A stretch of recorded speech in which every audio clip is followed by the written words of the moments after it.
Hey, welcome back. It's a Frankful Friday, and I'm thankful that we're Frankful, that's for sure, because Frankie's back from his honeymoon. We're here, you're there, and right down the street at the New York Stock Exchange, still in the green. Fantastic day so far, up 370 as we speak. Closing above 27,000 today on a Friday. Could be big news next week. But we'll talk about money on Money Monday. Today we got the money guest with us. Kevin McCullough joins us. He's national syndicated radio, conservative radio host, heard right here in New York City on AM 970. The Answer. Kev, thanks for joining us. Mr. T, good to see you. And I have been waiting for you to get here today. I want you to just give us your take on this whole most recent impeachment. Well, you mean the non-impeachment? The non-impeachment. The thing that we're carrying out that's a fraud in the United States House of Representatives, where that's what I'm talking about. They said we're going to start a process, and then they don't start it, so that they can keep the Republicans from calling witnesses and having protections for the minority, all that stuff. You mean that fake thing that's going on down there? Yes, that's the one. So this is first, he was going to get impeached for collusion and obstruction. Then they came around, they were going to impeach Kavanaugh.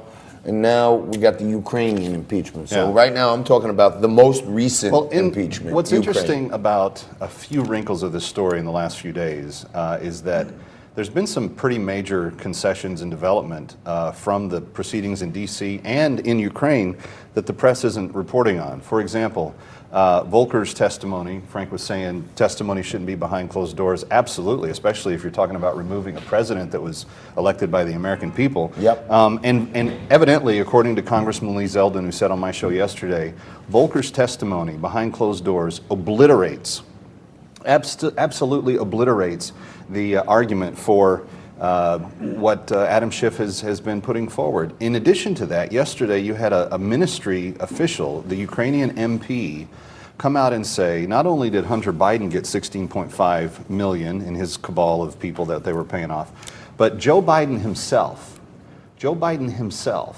got up to $900,000 as the sitting vice president, as a lobbyist for Burisma. Burisma paid him up to $900,000. Joe Biden personally. Personally. This is not his son. Not this to his is, campaign. This is the elected official sitting nothing. in the seat. This is the problem. The media is trying to push this narrative that Schiff and Pelosi have put forward. You've got the whistleblower today saying they only want to testify in written form to pre-given questions. It's a clown court. Yep. And I hope that they actually do take a vote. In fact, my new push on social media is take the vote. Take the vote. I want to see every Democrat in that House have to take a position on this, because I think there'll be a lot of people that lose their seats. Yeah, we had Michael Johns on yesterday. He's the founder, one of the founders of the Tea Party. And we had, after Liquid Lunch, we had an extended lunch, as you know we often do. Probably you join us sometimes. There's plenty of liquid there also. Big thank you to Todd Tobacco for paying for that lunch. That's right. Thank you, Todd. Usually it's John putting foot in the bill. So. I accidentally wound up with my brother's credit card in my pocket. So I said to Frank, hey, I think Todd wants to buy Kyle. And we're appreciative of it. Thank you. Thank you. Just wish he still had it. But Michael Johns and I and Frank, and we were talking about yesterday, was everybody keeps talking about these 31 seats. These 31 seats that in Trump districts. Trump districts. What I want to do, and I talked to Michael about it, try to get a movement together. Maybe you could help us, but I want to find an ambassador, like somebody in each one of those 31, right? And we keep the pressure on. I don't know if you know, but we participated in this rally at Max Rose's office. Right. Here in New York 11. He's one of those, right? So is Maloney. Sean Patrick Maloney, that Farley is running for his seat. So what we want to do with Michael is we want to find ambassadors who are Liquid Lunch, American patriots, who want to take back the House and give the president a House that supports him. Maybe you could help us in some of these districts. Well, they're all over the place. In New Jersey, District 5, Josh Gottheimer, same kind of clown show. We had Mike Ghazali on the other day. Mike Ghazali's running great against Josh. candidate. Mike Ghazali's the mayor of Montvale.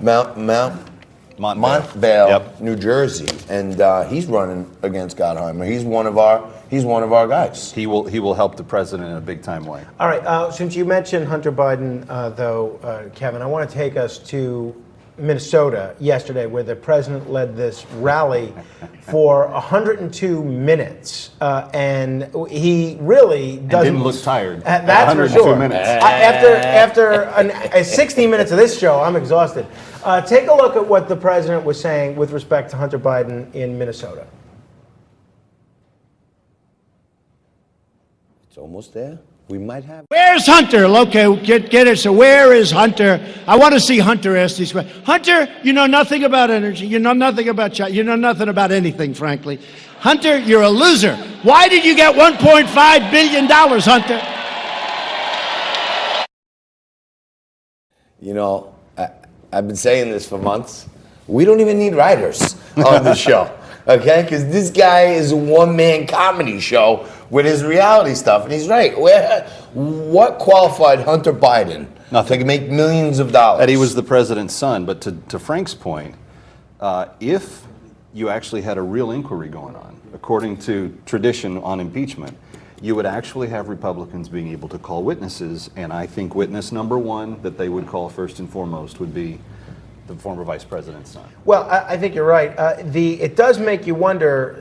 The New York Times printed a fascinating op-ed earlier in the week by Peter Schweitzer about the role, what happens when all these companies are so eager to get a piece of government's money that they end up hiring family members of politicians. Joe Biden's reaction, of course, was to bash the New York Times and call them out for giving credibility to a crazy conspiracy theory, even though what Peter Schweitzer proposed in their op-ed was exactly what a lot of good government groups have been talking about for literally years, making these, having a little bit more separation, so at the very least you don't have the appearance of conflict of interest. But how do you see the politics of this playing out, the politics of impeachment? Great question. For Trump and for the congressional on a couple of candidates. different levels. Let me put it this way. The optics of the Ukraine story really work badly in Democratic circles because they're supposed to be the party that cares about people and they're so compassionate. The average Ukrainian family, I don't want you to hear this, the average Ukrainian family earns $350 a month. Wow. $350 a month. They have to feed, clothe, pay for all of their living expenses on $350 a month. The conservative estimate of what Hunter Biden was taking in for having no experience, no ability to speak the language, and sitting on the board 60 grand a month was to 50 start. to 60. Yeah. And they say there might have been times when he was getting upwards of 200 G's a month for just being there. That, if you're a Democrat, if you're a liberal, if you're a progressive, and you say we care about the poor, and you're watching that take place, you are a massive hypocrite. Here's Joe's son taking down millions, and here's this Ukrainian poor people Ukrainian people who can't eat food.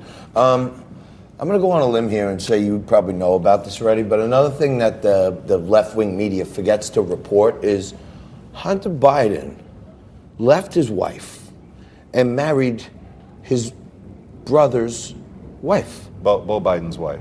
Yeah. Widow, yeah. Right. So your brother died. And now they broke up.